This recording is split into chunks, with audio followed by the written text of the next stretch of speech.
I want to say thank you. Because at the start of this campaign, our team made a decision. We chose to believe in you. We chose to believe that given the choice, you, the people of Manitoba, would embrace a positive campaign focused on the future. Alors, ça fait 7 ans qu'il évolue dans l'arène politique, 6 ans qu'il mène les troupes du nouveau Parti démocratique du Manitoba comme opposition officielle. Et aujourd'hui, il goûte au plaisir d'être au pouvoir, porté par un mandat solide et une majorité à la législature du Manitoba. Vous l'aurez reconnu, Wab Kinew, premier ministre désigné du Manitoba. Il est avec nous ce matin. Bonjour. Bonjour. Très content de vous recevoir. Félicitations pour votre élection, Wab Kinew. Merci beaucoup. On se sent comment est-ce que vous vous pincez là ce matin depuis 2 jours? Ben, c'est un temps très excitant. Il y a beaucoup de monde qui était excité, qui était en train de sourire, puis de juste crier même à l'hôtel l'autre soir. Et puis hier, on a fait beaucoup de travail. On a parlé avec le premier ministre du Canada, beaucoup des premiers ministres des autres provinces. Et puis pour nous, c'est une opportunité d'avancer notre plan que nous avons présenté au peuple du Manitoba. Alors, je remercie tout le monde dans cette province pour leur confiance. Ouais, j'ai dit premier ministre, mais j'ai oublié d'ajouter premier ministre autochtone issu d'une première nation. Vous marquez l'histoire quand même. Je sais que vous n'aimez pas qu'on mette beaucoup d'attention là-dessus, mais c'est un peu forcé d'ailleurs. Vous vous êtes adressé aux jeunes autochtones lors de votre discours mardi soir. Oui, c'est important. Je suis toujours en train d'honorer aussi M. Louis Riel et puis John Norquay, qui étaient des premiers ministres métis, mais aussi des premiers ministres bilingues dans notre province, des chefs bilingues. C'est important. Et oui, nous avons la responsabilité de parler aux jeunes, surtout des jeunes autochtones, mais des jeunes de toutes les communautés de notre province. Alors, quand on donne un discours sur le soir d'une élection, on pourrait dire, OK, les néos sont les meilleurs et puis les conservateurs, on pourrait juste faire un discours comme ça, mais j'ai pris les décisions. Il va y avoir beaucoup de monde qui vont regarder la télé ce soir. Je vais essayer de parler dans un mode direct aux jeunes de notre province pour donner un message positif qui peut-être va les aider dans l'avenir. Ouais, c'est ça. Et surtout, leur donner de l'inspiration aussi pour éventuellement pouvoir rêver, aspirer à atteindre un poste comme celui que vous occupez maintenant. On a entendu dans votre discours, vous avez décidé avec votre équipe de ne pas sombrer dans le piège des campagnes publicitaires négatives. Et on savait que le vote allait être plutôt serré. Mais ce qu'on a vu mardi, c'est que malgré tout, malgré la publicité négative, les Manitobains vous ont accordé leur confiance et vous avez un gouvernement majoritaire. Est-ce que ça vous a surpris, ça?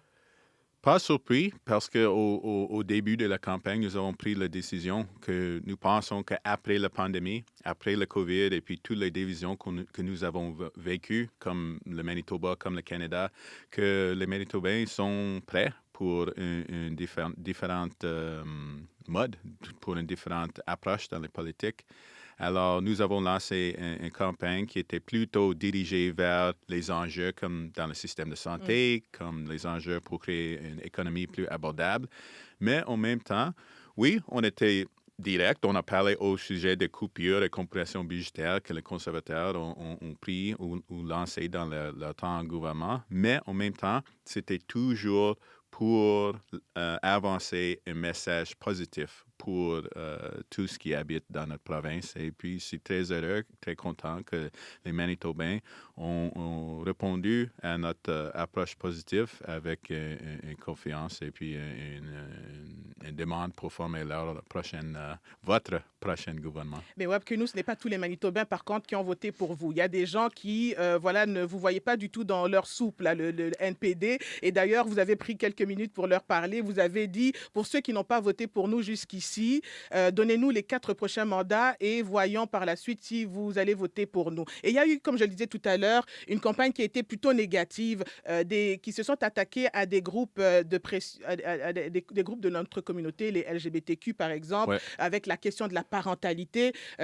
est-ce que vous allez être capable de réconcilier vraiment ces personnes-là à la cause NPD, sachant que ces enjeux-là divisent vraiment profondément là, dans ces groupes-là qui sont un peu plus à droite?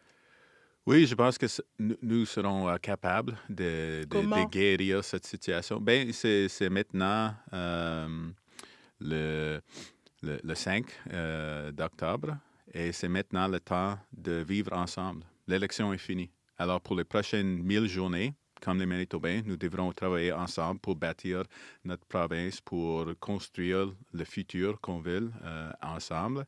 Et puis, comme un chef, j'essaierai toujours de trouver des façons pour rassembler tout le monde. Oui, il y a beaucoup d'enjeux où beaucoup de monde ne sont pas d'accord, mais sur les grandes choses, les enjeux les plus importants pour l'avenir de notre province, comme le système de santé, comme l'économie, je crois qu'on pourrait trouver une façon de travailler Et ensemble. justement, vous êtes un gouvernement élu dans un contexte particulier. Je ne crois pas que dans l'histoire du Manitoba, on ait vu un gouvernement arriver dans une situation comme celle-ci. Premier changement de gouvernement post-pandémique. Vous arrivez dans un contexte économique où le coût de la vie est en augmentation, Ouais. les taux d'intérêt sont en augmentation, les gens arrivent à peine à joindre les deux bouts et sans oublier tous les enjeux sociaux culturel Oui, qu'on vient oui. d'aborder avec vous. Votre première action comme Premier ministre, là, quand vous aurez éventuellement choisi les membres de votre cabinet, ce sera quoi pour régler justement cette problématique économique pour les Manitobains qui vous écoutent et qui vous disent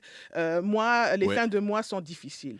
Bien, on travaillera sur le système de santé, mais sur la question de la crise économique qui est vécue par tous les membres de notre société à ce moment maintenant, on avancerait notre plan pour couper les impôts sur l'essence, c'est-à-dire d'avancer un plan qui voudrait donner plus d'argent à chaque Mais où est-ce que fois. vous allez trouver les fonds pour financer la liste des promesses que vous avez faites? Oh, ouais. Le chantier est grand, là. Ouais. Il viendra d'où l'argent, Wab Kenou? C'est déjà dans le budget. OK. Le gouvernement conservateur a gardé 500 millions de dollars dans le budget actuel pour à chaque mois de mars, il donne des chèques à tout le monde ou des autres priorités comme ça.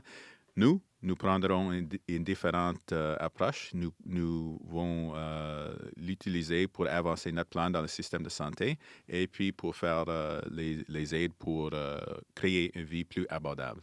Sur le plan personnel, c'est votre vie qui change là maintenant. On vous a vu le soir de votre élection avec votre famille, vos Oui, enfants, votre maman pour qui oui, on a chanté l'anniversaire. oui. Est-ce que vos enfants sont conscients de ce qui va changer dans leur vie aussi? C'est un contrat que vous prenez avec les Manitobains, mais est-ce qu'eux ont signé le contrat? Oui, c'était un temps de défi pour eux parce qu'ils ont vu les affiches négatives. Ils ont vu les annonces sur la télé ou quoi que ce soit. Et je pense que c'était difficile pour eux de juste être là comme mes gars dans ce temps-là. Mm. Mais maintenant, après que les affiches et puis les annonces sur la télé sont finies, je suis maintenant capable de leur dire, les peuples de notre province sont bons. Ils ont pris une décision positive au lieu de répondre aux messages négatifs. Et j'espère que nos gars et nos enfants seraient capables de diriger leur vie avec une fierté dans le Manitoba. Les communautés autochtones vous regardent, Wab Kenou, comme le reste du Manitoba vous regarde. Il y a beaucoup d'attentes, beaucoup d'espoir avec votre élection.